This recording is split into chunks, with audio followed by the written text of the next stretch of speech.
Une famille est soudainement morte lors d'une neige abrupte. Un homme s'approche de l'une des filles, soulève sa tête et découvre que sa peau est douce et élastique. Elle n'est manifestement pas morte de froid. 2 jours plus tôt, une neige violente avait envahi l'Argentine. Toute personne touchant cette neige mourait instantanément. Tous les appareils électroniques étaient inutilisables et seul un petit nombre de personnes réfugiées à l'intérieur avaient survécu. Or, derrière cette neige se cachait une terrible vérité. Ce n'était pas une catastrophe naturelle, mais un complot extraterrestre. Ce jour-là, plusieurs amis jouaient aux cartes quand l'électricité s'est soudainement coupée et tous leurs téléphones sont tombés en panne en même temps. À ce moment-là, un grand bruit est venu de l'extérieur. Une voiture avait eu un accident, puis ils ont vu que dehors, il semblait neiger. Mais c'était l'été, ce qui a semblé incroyable à tout le monde. Juste quand Paul s'apprêtait à sortir pour secourir les victimes, un vieil homme l'a arrêté. Il a dit avoir vu à la télévision qu'une centrale électrique avait pris feu et que ces choses blanches comme la neige étaient probablement de l'amiante, les gens dehors étant peut-être empoisonnés par son inhalation. À ces mots, Paul a immédiatement ordonné à tout le monde de sceller avec du ruban adhésif les endroits de la maison où l'air pouvait s'échapper.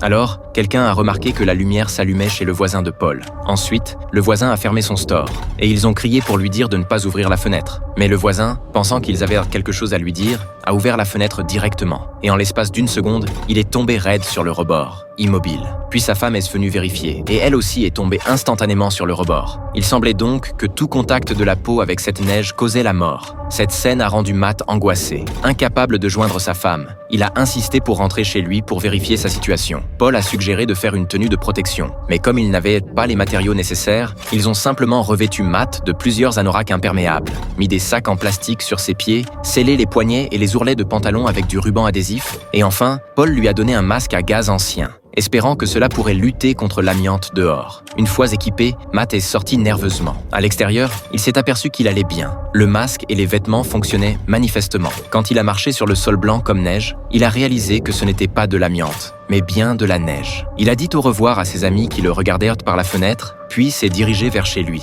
La ville semblait alors être devenue un monde post-apocalyptique. Les cadavres des gens étaient partout sur le chemin, la plupart d'entre eux étant morts sous ces flocons mortels sans même comprendre ce qui se passait. Juste quand Matt était abattu, un sifflement aigu a retenti à son oreille. Il s'est retourné, perplexe, et a vu un soldat debout dans la neige, le regardant silencieusement. Il a essayé de voir son visage plus clairement, mais l'homme a disparu sans laisser de traces. Matt s'est vite rendu compte qu'il hallucinait. Il n'a pas hésité, a sorti sa carte pour vérifier sa position et a commencé à marcher le long des rails pour rentrer plus vite. Mais peu après, l'arrivée d'un train l'a fait ralentir. La scène horrible devant lui l'a horrifié. Dehors du train, les gens qui avaient essayé de fuir étaient allongés partout, vêtus de peu, incapables de s'échapper et tombés sous ces flocons mortels. Juste quand Matt s'apprêtait à partir, un bruit de frappe est venu de derrière. Ce étaient les rares survivants du train.